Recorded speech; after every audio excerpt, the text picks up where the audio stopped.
Yeah, I mean, listen, when you're doing your taxes, you want to make sure that everything is, top quality. You want to make sure that everything's aligned and you're not going to be, risking anything. But I think for the most part, if you have a tax liability, then it's Mhm. usually going to, be beneficial to you in the long run. We work together with your accountant to make sure that the process is smooth. You have always heard this term, but have you ever really understood what it fully meant? Cost segregation study. Well, that's what we're going to be talking about today on the Lady Landlords podcast with our expert, Yonah Weiss. Yonah, thank you so much for being here today. How are My you doing? pleasure. I'm doing great. Yeah, it's great to be here. Lovely day Good. and a great day to speak about cost segregation. That's for sure. Well, before we dive into that, I always love when our guests can just take a second to introduce themselves and who they are, really kind of behind the real estate kind of expert in that space. So would you mind just kind of sharing a little bit about yourself with our audience? Love to. Sure. So first and foremost, I'm a father. We spoke about this a little before. I have 6 kids, and that really keeps me pretty busy, I would say. Although real estate has been a bit of a passion for the last, I'd say, 10 years or so. Prior to that, I was a teacher, so I spent about 15 years, and really a lot of my, youth as well, like various forms of education, which at a certain point, it was difficult to pay the bills, with a growing family, and that's kind of where I found real estate. But yeah, I mean, I love every aspect. I'm a real estate investor myself, and have been doing various things besides the cost segregation for about a decade. I have to ask, what did you teach? Mostly, Jewish religious studies in kind of Jewish institutions. Yeah. Gotcha. But I see how then that skill set still translates to kind of where you ended up now. For sure. I mean, the skill set of teaching, I could really teach anything. It's just really what are you passionate about and what do you enjoy educating? But the process of teaching, it really, kind of flows into anything that you do. And I think you're absolutely right. The skill set that in my current career, which is really business development, but really I'm a teacher. Like the Right. number one thing that I'm doing every day is things like this, podcasts, webinars, having conversations with clients and investors, just educating them on this subject because, like you said at the very beginning, it's something people have heard the name maybe, and there's probably people listening who have never heard of this, maybe the first time ever hearing it. But most people, and again, believe me, after speaking to thousands of people, most people they've heard it but they don't understand it, and it's really Right. just simple education, which I love to do. That and like you said, the educator in me kind of shines through when I'm teaching this subject.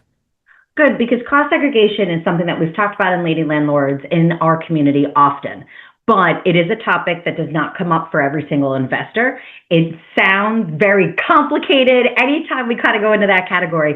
So that's why I'm so happy that you're here to kind of break that down. I love that you said that it's important to always do what makes you passionate. How did that transition happen? How did you end up coming across real estate and then saying, okay, it's time for me to make that transition from teaching? Well, like I said, it was really a point where I had to make a decision. I was just had student debt, and I was actually had a health scare in my immediate family about 10, 11 years ago, and so that was something that really kind of shook me. And it was like, okay, I need to make some sort of change because I couldn't pay the bills anymore. I really couldn't even afford to live, and I just reached out to friends and acquaintances, and real estate kept coming up because I was interested in doing something else, maybe in addition to my teaching or in place of that, but I wasn't sure what. And I really didn't want to go back and have any other, additional formal education. I had spent a lot of time in school prior to that, and it was just wasn't something interesting. So I kind of had this idea, hey, what field can I go into that doesn't require any, formal education, additional, and has a potential for a maximum amount of income, like basically the sky's the limit. And in conversations, like I said, with friends and acquaintances, it just kept coming up, real estate. So how did I find and to become passionate? I mean, I would say it's by chance. I don't really believe in chance per se. I believe everything is like divine providence. And so it was really just a conversation that I had. I ran into a friend of mine one day in the parking lot, and he had been in real estate for years and was He was like, hey, I'm actually switching the firm I'm working with right now. He was doing commercial mortgages at the time, and we decided to kind of go into business on his own. And I was like, why don't you come Hmm. work with me? And I was like, oh, okay, why not? I don't know the first thing about mortgages, but I remember that first conversation we had about LTVs and about, cap rates and all this stuff. I was like, okay, sure, I'll figure it out. And that's exactly what I did. So just really spending time and kind of apprenticing this friend of mine who was an investor himself. He owned several, multifamily properties, but was doing like the mortgages as kind of like his main occupation. I learned a huge amount in a very short period of time, just literally sitting with him. And so quickly, I just found, hey, this is a great industry. The networking, I kept meeting really amazing people, and yeah, I just kind of it grew on me very quickly. When did you make that transition then from mortgages to then having your own properties? It took about a year and a half or so. We were doing the commercial mortgages, we were doing some hard money loans, and then this friend was like, "Hey, you want to do some fix and flips together? Like, I have a great opportunity. I just met a guy who knows, the at the county sheriff's auction. Like, he knows the ins. We can get some properties really cheap." So it's like, yeah, sure, why not? Tried it out, hated it. Did I did like three properties with this partner. By the third one, I was like, "That's it. I'm not like this is just not for me." I wasn't, I'm a teacher. That's my background. Like getting my hands dirty and just getting into that. It just wasn't. I didn't enjoy it. The mortgages was Okay. fun because I was networking. I was, learning how to cold call, learning how to do this kind of stuff. But I was also educating people at the same time. And so from that point on, I really only invested passively in other people's deals because I just like, hey, this is what I'm good at. I'll kind of focus in my lane, see what I'm good at, see what I'm passionate about, and let my money work for me instead of Right. having to kind of work on it. So that's kind of the transition I made at that point. What I'm really hearing here is a lot of networking and being able to Yeah. connect with other people and really plug into others that were doing this, being open to learning, being educated yourself, finding other people that were doing these things and really plugging into what they already had going on. And then really for you saying, well, do I actually like this or not? I feel like often we do see a lot of lady landlords, unfortunately, from a podcast like this, they might say, oh, I guess the only way to make money is for me to do flips. And it's no, you have 6 kids, you have a full-time job, you live in a high cost of living area, you can only Right. afford to buy somewhere else.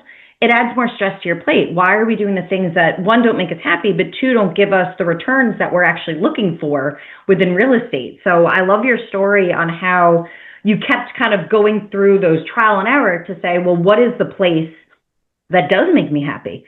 But how did cost segregation Right. study end up being really what you are known for by Right. so many other people? Yeah. It's like, I used to say, yeah, when I was a kid, I always grew up, wanted to grow up and be a cost expert, right? But it's something that it kind of just came. It came to me again with that opportunities. And I think one of the most important things you hit on there, Becky, was networking and just being open to opportunities. And that's exactly what I was doing. I was doing the fix and flips. I was doing that. I got my broker's license, doing some residential brokers, kind of getting my feet wet in almost every area of real estate. And I was still open to opportunities. And a friend of mine, again, going back to the networking, reached out and said, hey, this company, Madison Specs, the biggest national cost site company, they're looking for someone, to do business development. They're a great company, whatever. Do you want to, check it out? I was like, I don't know the first thing about cost segregation. Like, what is that? Googled it, et cetera. But the funny thing to me was I kind of just jumped in. I was like, sounds Yeah. like a great company, sounds like a great opportunity. And I don't know the first thing about it, but what surprised me, and no longer does, but surprised me at the time, was almost every single person that I spoke to at that time who was in real estate also had no idea what cost seg was. So it was like a light bulb. It's like, wait a second. This is such a powerful tax strategy as I'm learning about, and yet nobody knows about it. Well, not nobody, but very few people do. It was like almost like only for the elite at the time. And this is going back, 8 years ago or so when I started there. And so it was like a light bulb because I'm like, wait a second. If the only thing keeping people from doing this is education, is Mm-hmm. knowing, I was like, well, then this might be a great fit for me. And that's exactly what happened. So you asked, how did I become like the person known for this? It really was, incredible, I don't say luck, but it was a lot of effort just putting myself out there, using social media, using, at the time, LinkedIn was my primary source of social media that I was using. And it just helped to propel this, educating through podcasts like this. And, it helped having a great company, behind me and being kind of the best at what they do. And yeah, it's just been a great journey. It sounds also like a lot of alignment. And sometimes Yes. I feel like you probably had to go through some of those other steps Hmm. to find that, to one, find this opportunity, but then to really capitalize on it and say, actually, this is the right move for me because of all those little pieces and all the little other opportunities that you had before that really just kind of added up. I know sometimes in real estate, people might do a deal and realize they didn't make money or it didn't work out the way that they wanted and get very discouraged. And I think it's good to remember that there's a learning experience in everything. And sometimes it actually is a piece of a puzzle that maybe we don't see what the end result looks like. But to a story like yours, kind of where you got to, and you had to go through those other pieces. Definitely. And along the way, even through the cost seg, like I've learned a tremendous amount and the networking has Right. just become, exponential. Meeting people, thank God I have, thousands of clients across the country in every asset class, in every, location to the point where I love networking. I love going to events, conferences and things like that. And, I started putting on my own events also, just in networking, just, to kind of grow that piece, and new opportunities come from that, not just by me kind of creating opportunities for others by meeting and networking through that, but I've invested with people, I've done business with new people just through that. So yeah, you don't necessarily know where something is going to lead you, but everything is an experience, and hopefully it will lead you in the right path. Right. And I'll make sure to put down in the show notes how people can reach out to you and also connect into some of those resources you're talking about. So we'll make sure that our listeners can connect with you there. But let's just start with this. Just give me, in the most simplistic form, what Mhm. is cost segregation? Very simple. It is a tax deduction for real estate owners. That's it. That's all you need to know. It's basically an advanced form of depreciation. So, depreciation is the name of a tax write off that you get when you buy a property. Besides for your Mm-hmm. primary residence, any type of investment property or business property, you get to claim this deduction from your income taxes called depreciation. Now, I say it's called depreciation because it's just a borrowed term. It doesn't actually mean that your property is going down in value. It just means you're able to take this deduction as if your property was going down in value year after year. Cost segregation, or cost seg, comes along and says, well, instead of taking a little deduction every single year for a long period of time, which arbitrarily, residential properties, it's a 27 and a half year timeline. For commercial properties, it's a 39-year timeline for depreciation. So instead of waiting that long and taking a little bit every single year, you can accelerate depreciation of certain components in the property, certain aspects of the property, like furniture or fixtures, and we can get into more details of that. But Mm-hmm. the important thing to know is we're basically accelerating depreciation of a significant part of a property and being able to take bigger deductions during the earlier years of ownership. So kind of to sum that up in one sentence, it's a cash flow mechanism that allows Mm-hmm. you to take bigger tax write-offs in the earlier years of ownership. That's it. That clearly is a pro right there of being able to, once again, use this earlier on, right? Any other pros to using a cost segregation study? Yeah, I mean, there's tons of pros. I mean, the biggest expense that any individual or business has is income tax, right? And Mm-hmm. so, if there's a way to reduce significantly or eliminate your income tax, like that right there is probably the most important thing to help you scale and scale your business. Because if you can, continue to reinvest without having to actually pay income tax, you can grow so much faster. I mean, if you're paying, 20, 30, 40% or 50 or higher in certain states of your income, then and instead of doing that, you can actually take that money that's your own anyways, right? It's not Uncle Sam's, even though he has like a lien or a claim on it, and you get to reinvest that. You can scale much faster. So it's a way to scale business much faster. The other thing, I mean, also it's the time value of money, meaning yes, you may not be creating deductions out of thin air because you may eventually kicking the can down the road, so to speak. You may actually have to pay taxes at a certain point down the road, but using your money now has much more value because of the compound interest it can create Right. over the time. So you said it twice, but I'm going to say Yeah. it a third time for our listeners. This can help you scale faster. That is one of the biggest pain points that our listeners have. They tend to get very stuck in that, well, I bought a property, now I have to save money again. In the New York, New Jersey, Connecticut area, sometimes when you're looking for 25% down on a $500,000 property, that could take a little bit of time to be able to do. And we're always looking for other options. So I heard, like I said, I heard you say it twice, but I wanted to just really highlight that if you can keep more money in your pocket, think about what opportunities that would bring you. So love those pros. What's a con of doing a cost segregation study? Sure. Cons are really, is it for you, right? Can you actually use the deductions? The biggest con is really, well, do I have income tax to pay, right? Or do I have the ability to use this? One thing a lot of people get wrong, and it's talked about on the internet a lot, cost seg, again, you may see videos talking about it, is that this is for everybody. And it's really not the case on two levels. Number one, on the individual level, and number two, on the property level. So on the individual level, it's most beneficial for someone who's classified as a real estate professional. And this is an actual IRS classification of an occupation, someone who is full-time in the real estate trade or business, either you or your spouse. By doing that, you can use cost seg and depreciation deductions to offset your active income or any source of income whatsoever.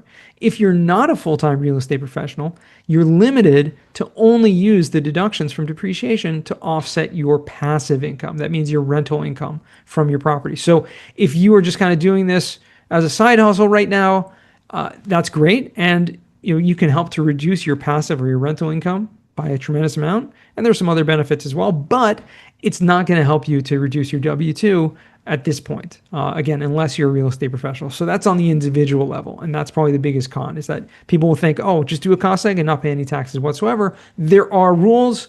There are certain, qualifications that come with that. And so you need to make sure that you check the boxes and don't just like go run out and do a cost seg. And then your accountant tells you, well, you can't actually use these deductions right now. The second aspect is the property level or type, right? Meaning I said you can do this on any type of property besides your primary residence, but certain properties are actually better than others when it comes to it. And so the biggest thing you need to know is, since it's just a accelerated depreciation, right? And so there's a percentage of our purchase price that we're able to accelerate depreciation of. That purchase threshold is an important thing. So typically I say any property purchase for over $200,000 already makes sense, right? People think the threshold is much higher when they hear about cost seg. I think it's like $1 million or 10 million.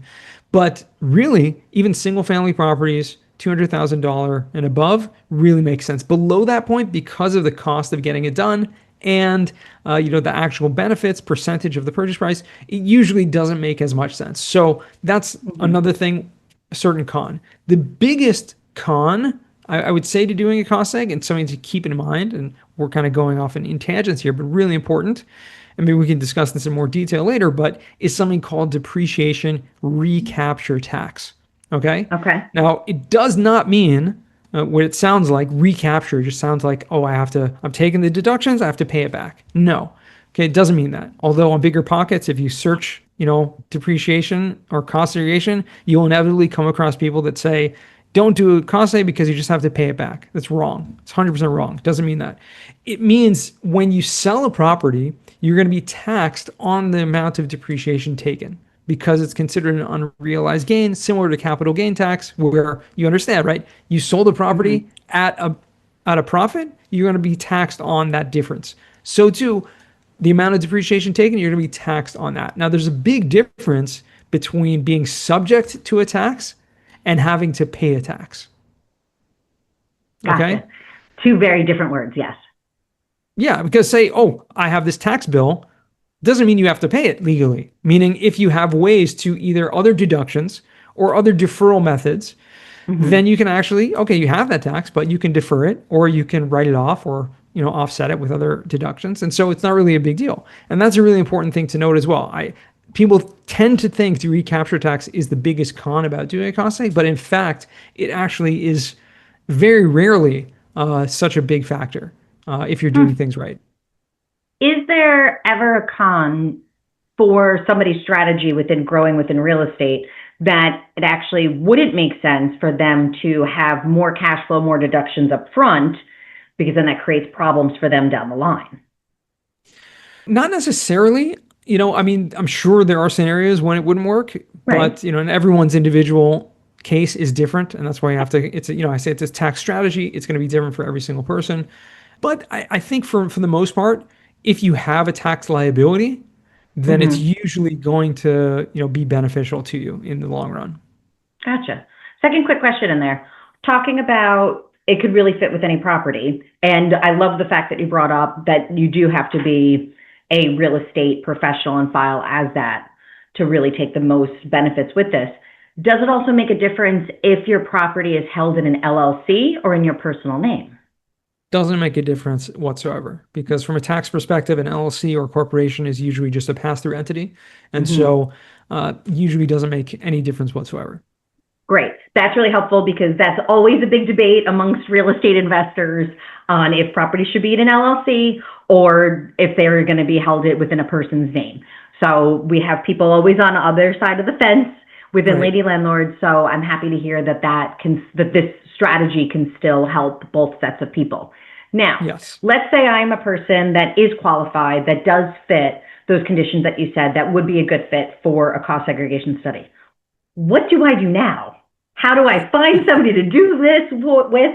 Where do I go from that point? Well, the good news is you already found someone, Yeah. so it's not. You Oh, can Yonah. check that box off right there. But yeah, it's really like I said, it's education more than anything. Have the conversation with your accountant, see if they recommend it. If they don't, or they don't think that it's even possible, it might be time to find another accountant who is more familiar with real estate. Believe me, it's not a given that your accountant will understand this and will know about it. But the first thing we always like to do as part of our education is provide a free upfront analysis or estimate for people to see what the actual differences would be, whether doing a cost seg or not. And so you can reach out. Like I said, you can find me on social media. We'll provide the information later, but Mhm. we give that free estimate. And it's basically, as one of my mentors said when I first found out about cost seg, was like I told you at the beginning, I was like asking around to every single person. And there was only one person that I spoke to who actually did know what cost seg was. And that was Hmm. this one of my mentors at the time, very successful real estate developer, had been in business for 30 years. And he was like, "Oh, cost seg? Yeah, we use Madison for all our cost segs." And I was like, okay, the smartest person in real estate I know, not only does he do it, but he does it with this company that I'm starting to work for. He said, and I quote, he was like, "It's a no-brainer." And so to Hmm. me, that's what this, feasibility analysis that we provide gives that kind of clarity. It's a no-brainer. It's either yes or no. It's very clear. Like, is this going to benefit me? Can I use it or not? And if yes, then it's like, okay, well, why would I not pay, a few $1,000s to get it done? Which, it is a little costly to get the study Hmm. done. But if I'm gonna, save tens or hundreds of thousands or millions of dollars in taxes, like it's a no-brainer. Right. I'm glad you mentioned the piece about the accountant because I do feel that that's something that a lot of accountants actually do not know about, do not bring up, or don't always have enough knowledge to once again educate people on it. And it tends to be, well, yeah, I guess you can kind of do that thing, but you're going to have to find somebody else to really explain it, which once again was why I asked you to come on and talk to our listeners about it. But I'm glad that you did say that might be time to consider a different accountant if your accountant cannot even speak to what this is or if it would really be right to you. Because once again, if you're saying real estate professional and any property over $200,000 in value could really be a fit for this, that, in my opinion, is a pretty low barrier to entry for who should be considering this. 100%. Unfortunately, I've come across many accountants that just don't get it. They don't understand Yeah. it, or maybe they're old school, or maybe they just haven't educated themselves, or they're not just a specialist. You know what? The tax code is massive. And so to be a specialist in real estate, you really have to. And so cost seg is one of those parts of real estate, specialty that unless they are specializing in real estate accountancy, then they may just be overlooking it. They may not just be familiar with it. So you may be able to educate them. I've seen that happen, but if not, there are plenty of real estate focused CPAs out there who are very knowledgeable, and especially if you are wanting to go down this path and be full time in real estate eventually, then you want to make sure you have an accountant who's on board. I think it also starts with having an accountant that understands real estate professional. Because I've run into a ton of accountants personally that don't understand that benefit, don't understand how to use that. And that to me is also a red flag that this is probably not the person that I want to be using as a full-time real estate investor myself. So I feel like that's kind of already a red flag. But then once again, if they can't speak to them, the cost seg study either, Yeah, probably time to look elsewhere. absolutely. Gotcha. So sounding like, once again, third-party company is who I have to go through. A cost seg study is not something I can do on my own. How Correct. do I go, besides your contact information down in the chat, how do I know if I found a good company to use? What are some green flags that, yes, this is the company that I should be looking to use, versus what is a red flag of like, these people do not know what they're doing? Right. Well, that may be a little bit difficult to discern from a consumer standpoint because, everyone out there, especially on the internet, is going to be kind of patting themselves on the back and saying how they're the best. But there are a few, important things to note. Number one, which I think is probably the most important, how professional are they, right? Are they just have kind of a landing page, or are they actually a company? They have an established Mm-hmm. roots. I know there's a couple companies out there that they kind of have a landing page and that all of their staff is in the Philippines, right? And they're very successful, but because their marketing is very good, right? But will it stand up in an audit if you're ever audited? That may be questionable. And so that's an important thing to speak about as well. Will your report, if you do a cost segregation study, will it hold up an audit? So using a professional company, someone that's been in business for a long time, has that experience, you should have no worries whatsoever. And there are many, like I said, Madison Specs, we're the biggest national company. There are several other, large national companies at our kind of level, and probably pretty similar in terms of comparable, in terms of pricing, in terms of the benefits you're going to get. So it really does come down to, right?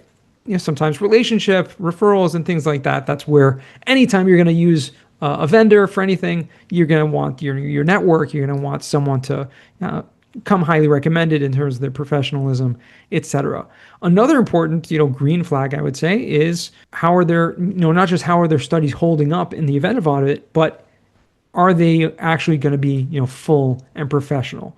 Meaning there are actually a few different levels of what we call a cost segregation study. There's the highest level, which is an engineer-based study, and we didn't really go into the details much at all about how a cost seg works, but it's an engineering breakdown or study of the property. Meaning we have someone who's very well versed in construction engineering, literally breaking down the property and showing how every single component, what its value is, how does it depreciate, et cetera, and then creating a report based on that. So some people, and there's a new kind of method that's come about in the past few years, just doing like kind of a software online do-it-yourself type thing, which doesn't have that engineering component to it, which the IRS does actually require in order to be kind of pass in the event of an audit. So that is something to kind of keep in mind. You may be able to get the report done. You may be able to apply it to your taxes, but if you're ever audited, it probably will be thrown out, which is like, well, why do it in the first place? Good question. Maybe people who have low audit risk or high high potential for risk. I don't know. That's a good question. Those are probably the biggest green flags I would say, or vice versa, the red flags. Okay, thank you. And we are going to get to the what actually happens during a cost seg study momentarily. But that's very helpful just to have an idea of what to look with companies. And I have heard that there are a lot more companies kind of popping up that just send us some pictures, we'll take a look at it, we'll get you back results, in 24 hours or less. And, for anybody that's listening to our podcast, Yonah is just shaking his head no right now with a little bit of concern, I must say. But it sounds like, once again, that's something that would put you at a risk for an audit. And once again, if you're going to go through, do this, spend the money on it, let's go with quality. It sounds like this is not a place to really skimp when it comes to anything with the IRS. Yeah, I mean, listen, when you're doing your taxes, you want to make sure that everything is, top quality. You want to make sure that everything's aligned and you're not going to be, risking anything if you are audited. Now, being audited isn't necessarily something most people even worry about, right? Because it's a very, very low percentage of people that actually get audited. However, and by the way, doing a cost seg is not going to raise a red flag to be audited whatsoever, because it's actually considered by the IRS the correct way to depreciate your property. And so they encourage you to do a cost segregation study. They just don't require it. And so that's another aspect of it that makes it fascinating, because it's something that's going to put more money in your pocket. And so obviously the IRS is not going to tell you have to do this, right? But you want to make sure that you are doing it in the highest quality possible. And from my understanding with other accountants that I've had in the past, usually more documentation, more proof, more understanding of what your business is usually something the IRS seems to like paperwork. They seem to like evidence. So I can see why, once again, this is something that would be helpful to complete that picture of what your business looks like. Absolutely. Okay. So now that we have kind of our green flags, red flags, I find a fantastic company to do my cost seg study with. What happens next? What's the process? So as I mentioned, it is an engineering process. So one of the things we'll collect some information. So again, the first thing we do, we run that free estimate. It's pretty much a no-brainer. You want to do it, you don't want to do it. What are the benefits going to be? How much is it going to cost? That's all straightforward at that point. Once you do engage, there is an engineering site visit to a property. Nowadays, through with the help of technology, we can actually do most site visits remotely, which means we don't need to actually send one of our physical engineers to the property. Although for larger commercial properties, we do, because it's just more time consuming. But with the help of a video call, FaceTime or something like that, we can actually have someone, a property manager or individual, walk the property and do that video call that way with one of our engineers. And once they take all that that recording, they'll take all that data, put it into a report. It's similar to an appraisal. I mean, it'll be like 100 pages long. It'll be extremely detailed, going through, like I said, every component, creating calculations of what the value of every component is, and then creating a new depreciation schedule. And so that's it. Essentially, once you have that, you hand that off to your accountant, and they just basically copy and paste those numbers into your tax return. And that's pretty much it. It's a pretty straightforward process. I'd say on our end, it usually takes about 3 weeks or so just to complete from beginning to end. So not really much to worry about. It does remind me very much of an appraisal in that sense. Yeah. You do sometimes hear with an appraisal the availability to appeal, to disagree with what numbers come in with that. Is that something an investor can also do with the cost seg study? Yeah, absolutely. Okay, that's interesting to know. With an investor that owns multiple properties, is this something that an investor would do completely across all of their properties, and they kind of have to do it at the same time across all of the properties? Or is it a possibility to just say, okay, great, I have 5 rentals, I'll do 2 this year, 2 the next year, and then the final one the third year? Yeah, it doesn't need to be done in the first year of ownership. So it's really a question of how much depreciation do you need, right? How much can you use? And it's a strategy, right? Do I have a large income tax liability this year? If I do, then let's try to maximize the deductions. Do I need to do every single property I own to get that? Not necessarily. And so that's part of the reason we run that, estimate up front. You can see, okay, if I'm going to get, $100,000 deduction from this property and a $200,000 deduction from another property, and I only have, a $300,000 tax liability, well, if that will reduce my tax liability to 0, then that'll be enough. Essentially, that's the process. But like you said, you may not have that. You may have a year where maybe you have, huge amount of expenses. You already have tons of deductions. You don't necessarily need it. You can hold off and you can wait to see maybe another year where you're going to have a bigger, maybe a capital event or something like that, where it's going to be more strategically reasonable to do the cost seg. And so, yeah, it can be done on one property, all properties. Really all comes down to when it's going to be best for you. What's going to happen to all of our listeners out there? They're like, man, this sounds fantastic, but I've had this property now for years. I Mhm. lost out on all those tax benefits. Is there something that they can do? Yes. So like I said, you do not need to do it in the first year of ownership. It can be done, many years down the road. Although the longer you wait or the longer you've held the property for, the less depreciation there is to work with because you've already, taken so much deductions year after year. The less there is to work with to be able to pull forward that missed depreciation. And so without having to amend previous year's tax returns, you can actually catch up missed depreciation and do it. We call it a look back study where we're, bought a property 5 years ago and we can do the cost seg this year and basically capture all of that missed depreciation that you could have taken in this year as like one big lump sum. So it can be very, very beneficial for, properties that you've owned for a number of years also.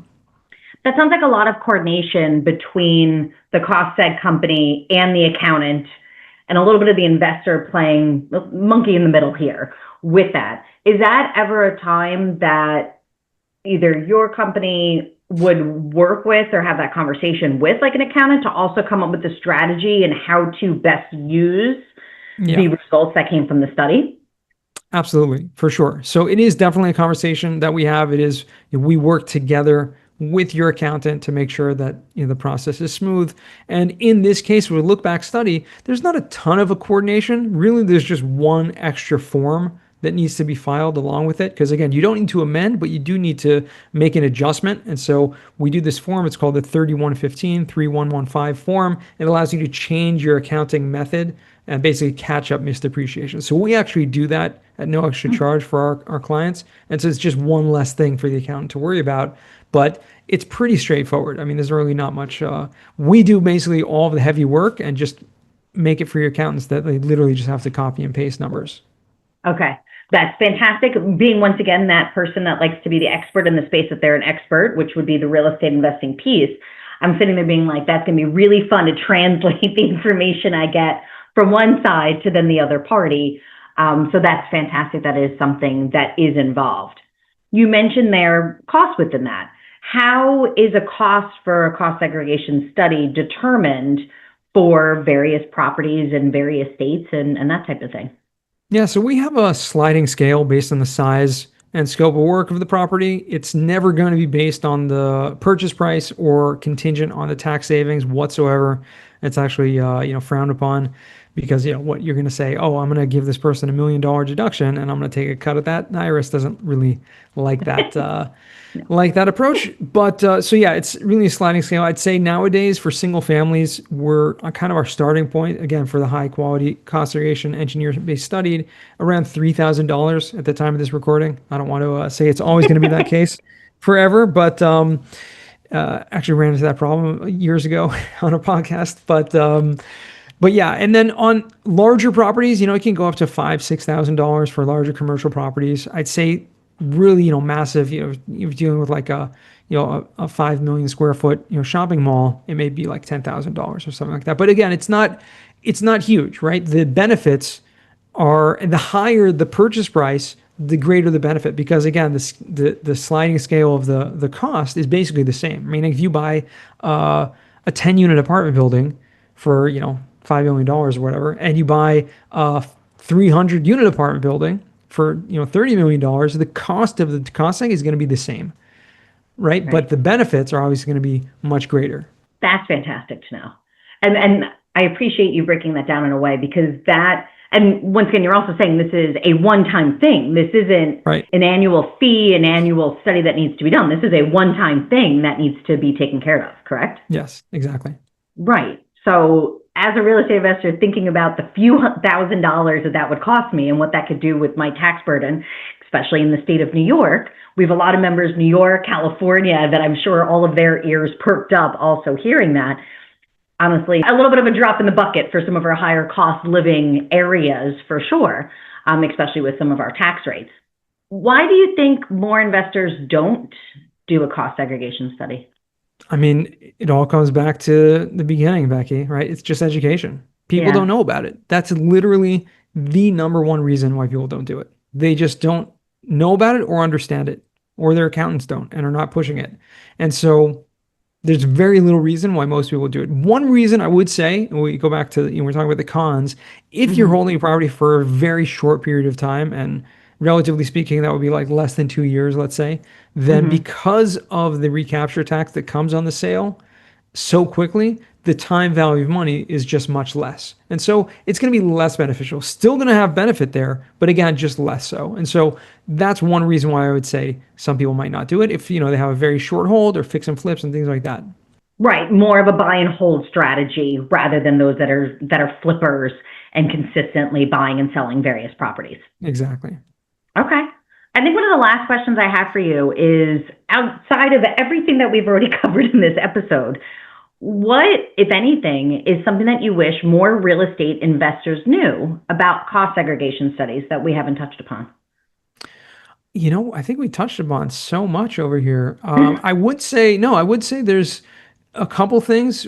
Bonus depreciation is something we really didn't discuss much of, but there is something called 100% bonus depreciation, which essentially allows you to take 100% of those accelerated deductions in the first year. And so it gives just cost seg a huge extra boost than just accelerating some of the depreciation to, a little bit faster.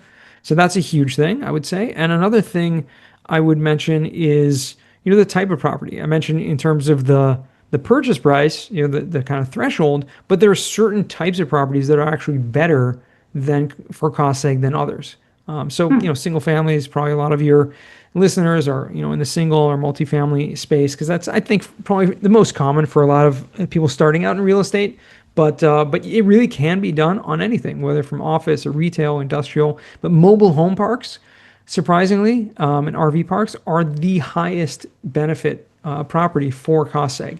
And that's really because the majority of what you're buying is actually land improvements. So like landscaping, pavement, concrete, because there's not much structure involved, and the structure is really what depreciates on that longer 27 and a half or 39-year schedule. So if you're not buying any structure, then what do you have? You just have the accelerated depreciation components, and so that's where cost seg comes in. That's fantastic. I'm glad you did mention that. Most of our listeners, yes, do fall under that single family, small multifamily space, but we do have quite a few members that love those mobile home parks, those RV parks. So I'm Hmm. glad that you also made sure to touch upon something that would be very helpful for them too. So, Yonah, thank you very much. This was incredibly helpful. I love the way that you were able to break down a topic that so many of us, I think, fear, are a little bit intimidated by, and really made it just so factual and easy to understand. And we can absolutely see where your education background comes out. So, thank you very much for being here today. I appreciate it. Pleasure. Thank you for having me. It's been fun. Of course. I will make sure to add Yonah's information down in the show notes, so please take a look there and feel free to reach out to him with any support that you do need for your cost segregation studies. Otherwise, please do make sure to hit that subscribe button so you do not miss the next episode of the Lady Landlords podcast. We release new episodes every single Tuesday. And if you enjoyed today's episode, and I know you did, please make sure to leave us a 5-star review. That helps other women out there realize that they are not alone on their journeys in real estate investing, and find our podcast and Facebook community as well. Thanks so much, and see you next week on the Lady Landlords podcast. Thank you for listening to the Lady Landlords podcast. If you're feeling stuck in your real estate investing journey, visit lady-landlord.com to book a 15-minute orientation call with me and see if you're ready to join our mentorship program.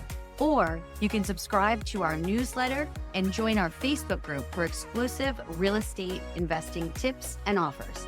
Invest with confidence. Become a Lady Landlord today.